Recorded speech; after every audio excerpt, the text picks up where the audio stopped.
la vida. Jesús es la vida. Porque Él lo dijo: yo soy el camino, la verdad y la vida. La próxima semana vamos a hablar de la verdad.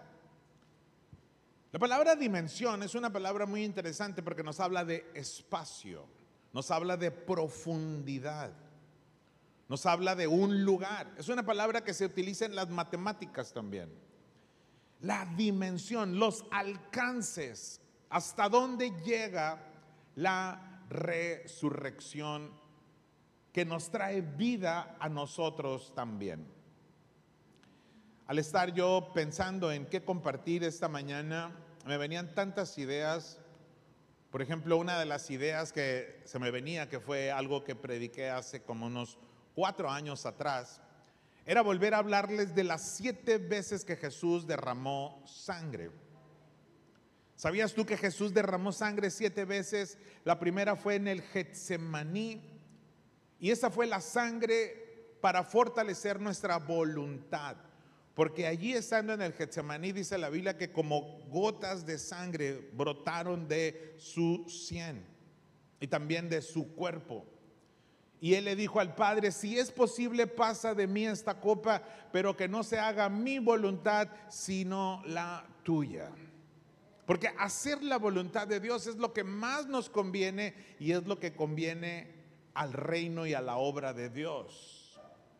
La segunda vez que Jesús derramó sangre fue cuando le dieron aquellos latigazos. Esa sangre es la sangre por nuestra sanidad, por nuestra salud. Por eso nosotros aquí en casa tenemos un taller de 12 semanas que se llama Salud Integral. Salud espiritual, emocional, psicológica y salud física. Porque el apóstol Pablo dijo que todo vuestro ser, espíritu, alma y cuerpo, sea guardado irreprensible hasta la venida del Señor. Recibir a Jesús como tu Señor y Salvador no es un seguro contra incendios. No nada más te cambia el código postal eterno, sino que también te trae salud a tu espíritu, a tu mente, a tus emociones y a tu cuerpo, a tus finanzas, a cada área de tu vida. El Señor quiere bendecirte. El látigo con el cual golpearon al Señor Jesús le llamaban cola de gato, así le llamaban los romanos. Y al final tenía como unos ganchos, como unas púas, que lo que hacían era encajarse en la piel y arrancar la piel, de tal manera que la espalda de Jesús era un solo hueco en el cual se veía hacia adentro sus costillas. Por eso dice la Biblia que Él fue herido, molido por nuestras rebeliones. El castigo de nuestra paz fue sobre de Él, y por su llaga, toda su espalda era una sola llaga, fuimos curados, sanados, física, emocional y espiritualmente. La tercera vez que Jesús derramó sangre fue en esa corona de espinas, la sangre que transforma nuestra manera de pensar, la metanoia, la libertad plena cuando nosotros nos renovamos mentalmente, pero también es símbolo de Jesús llevando los cardos y espinas que venían como consecuencia del pecado. Cardos y espinas te producirá la tierra. El que está en Cristo puede aspirar a una vida productiva, bendecida, porque el Señor llevó toda maldición en la cruz del Calvario. Su sangre nos limpia de todo pecado y sus consecuencias. La cuarta vez que Jesús derramó sangre fue cuando le arrancaron la barba. Y volviendo un poco atrás, dice que tomando una caña, ya tenía puesta la corona, lo golpearon en la cabeza para encajar más las espinas. Pero le arrancaron la barba. Esa fue la sangre derramada por la honra. ¿Sabes que Jesús llevó tu honra? Él fue deshonrado para que tú lleves la honra que Él te quiere dar. Hasta el día de hoy arrancarle la barba a un árabe, a un judío, es deshonrarlo. Si tú quieres cortarle la barba o arrancarle la barba, él te puede cortar la cabeza, porque le estás robando su honra. Y cuando a Jesús los romanos le arrancaron la barba, estaba llevando nuestra deshonra para que nosotros seamos honrados y nos podamos sentar a la mesa del gran rey dignificados. Eres mi hijo amado, siéntate a mi mesa, siéntate a la mesa del gran rey creador del cielo y de la tierra. No eres un ex drogadicto, ex pecador, no, eres nueva criatura. Jesús te ha dado honra, eres mi hijo, yo te amo, yo te bendigo. Esa sangre nos da honra. No importa quién te haya querido deshonrar, Él te regresa la honra. Amén. La quinta vez que el Señor derramó sangre fue cuando le clavaron esos clavos en sus manos. La sangre para nuestras obras, nuestro hacer, la señal de los clavos. Por eso dijo, pongan las manos en los enfermos. Todo lo que te venga en mano a hacer, nuestras manos edifican, construyen, son una extensión del corazón. Con las manos amamos, abrazamos, trabajamos, construimos. Hay sangre para hacer, para obrar. La sexta vez fue la vez que Él derramó sangre cuando le pusieron esos clavos en sus pies. Es la sangre de nuestro caminar, de nuestro andar.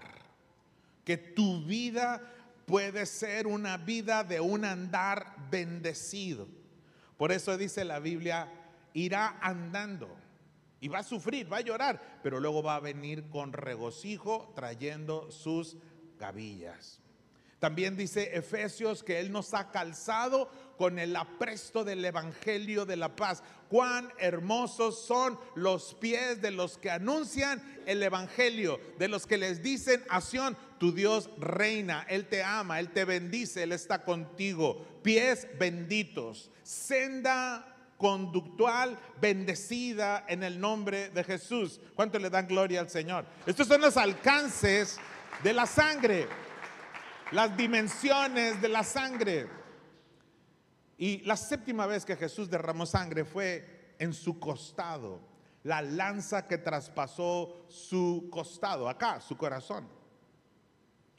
Nuestro corazón es sanado, bendecido, y el corazón se ve como la caja emocional, pero también la caja de la voluntad. En el vientre de una mamá, antes de que se forme el cerebro del bebé, se forma el corazón. Es el primer órgano que empieza a tener vida en el vientre de una mamá. Y el corazón tiene su propia mente, sus propias neuronas y su propio cerebro, y empieza a razonar y a sentir y a actuar y a funcionar como Él quiere. Ya más adelante, a los meses, se forma el cerebro del ser humano. Y todo esto la Biblia lo dijo primero, es el corazón lo que manda. Por eso dice la Biblia, dame, hijo mío, tu corazón y mira en tus ojos por mis caminos. El Señor está en nuestro corazón, en el interior de la persona.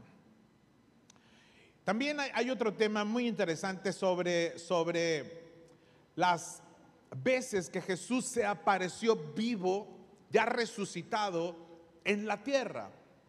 ¿Cuántas veces Jesús apareció vivo? Por lo menos hay 10.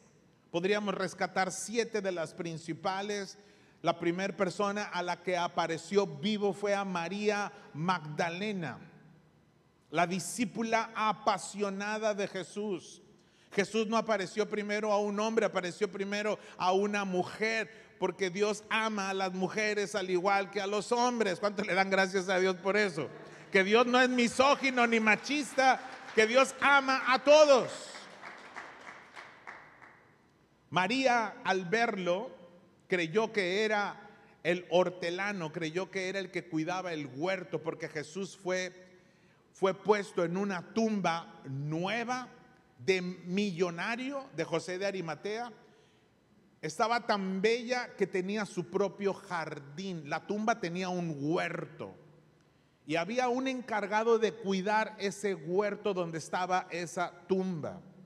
Y María de Magdalena creyó que era el que cuidaba el huerto. Dice Juan capítulo 20, verso 16, Jesús le dijo, María.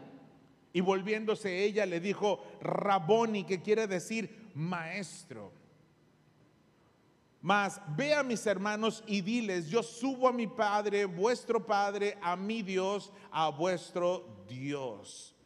La segunda persona a la cual apareció Jesús resucitado fue a Pedro, restaurando el amor, restaurando la dignidad de Pedro. El primero en negar a Jesús no fue Judas, fue Pedro. Solo que Judas fue más allá y vendió a Jesús y lo entregó con un beso. Pero quien lo negó primero fue el mismo Pedro. Y los demás se fueron. Al punto de que cuando Jesús murió, allí nada más estaba Juan y 4 mujeres. Curiosamente, las 4 mujeres se llamaban María, porque estaba su mamá. María, su mamá, María Magdalena, Juana María. ¿Verdad? Todas se llamaban Marías en ese tiempo, ¿verdad? 4 Marías y un Juan. Qué valientes son las mujeres, ¿no? Qué valientes son las mujeres. Hace años, cuando yo recién empecé esta iglesia, yo bromeaba mucho con los hombres. Ya les hablo más así, más firme. Yo decía, los mejores hombres de esta iglesia son mujeres, decía yo. Era un chiste. Pero hoy hay hombres que aman a Dios, que sirven a Dios y que son como los apóstoles, ¿verdad? Son como Juan, sirven a Cristo, aman a Dios, llegan temprano, están dispuestos a servir a los niños, a los adolescentes. Se les pide algo y ahí están para servir a Jesús. Son gente honesta, trabajadora, se esfuerzan, son emprendedores, son como Abraham, ¿verdad? Como Isaac, como Jacob, son como patriarcas. Y sus esposas como las matriarcas. Porque eso es algo que no se dice mucho. Pero eran patriarcas y matriarcas. Los dos formaban matrimonios bendecidos. Los terceros fueron los caminantes de Emaús. Curiosamente, los caminantes de Emaús era un matrimonio. Cleofas y su esposa. Era un matrimonio desconsolados y confundidos, y Jesús caminó con ellos y ellos no se dieron cuenta y lo invitaron a quedarse en su casa, y Jesús partió el pan, y cuando se quedaron ellos de que se fue, dijo, no ardía nuestro corazón cuando nos abría las escrituras. Y cuando lo vieron partir el pan, se acordaron de la última cena y dijeron, es el Señor, y ya no estaba allí. También apareció a los 10 discípulos cuando tenían miedo. No estaba allí Tomás. Porque Jesús viene cuando tienes miedo, cuando no sabes qué hacer. Jesús viene a darte fe, confianza. Jesús viene a los desconsolados, a los confundidos, y se presenta en ese lugar. Pero ya después llegó donde estaba Tomás y los otros 10, es decir, 11. Judas ya no estaba, y Jesús llegó a alentar la fe del que dudaba, porque la Biblia dice que sin fe es imposible servir a Dios, agradar a Dios, conocer a Dios. Es necesario que el que se acerca a Dios crea y confíe en Él, porque Él recompensa a los que le buscan. Que tu fe esté basada en las promesas eternas de Dios, y tu fe te llevará a la victoria en Cristo Jesús. Dijo Zig Ziglar, algunos ponen su fe en los astros, otros ponen su fe en el universo, otros ponen su fe en las estrellas. Yo he decidido poner mi fe en el creador de todo el universo, de los cielos, de la tierra. Él es mi Padre y envió a su Hijo por mí. Resucitó por mí para darte vida. Jesús vino a animar la fe de Tomás. Y Jesús viene a animar tu fe cada vez que lo necesitas. Cada mañana un nuevo amanecer anima tu fe. Cada atardecer. Qué bellos atardeceres hemos estado teniendo en los últimos días. Disfrútenlos, ¿verdad? Se le apareció vivo a Saulo de Tarso, un enemigo transformado por el poder de la resurrección. Se les apareció a más de 500. Se les apareció a aquellos que les dio la gran comisión. Más de 10 veces Jesús apareció vivo a más de 500 personas.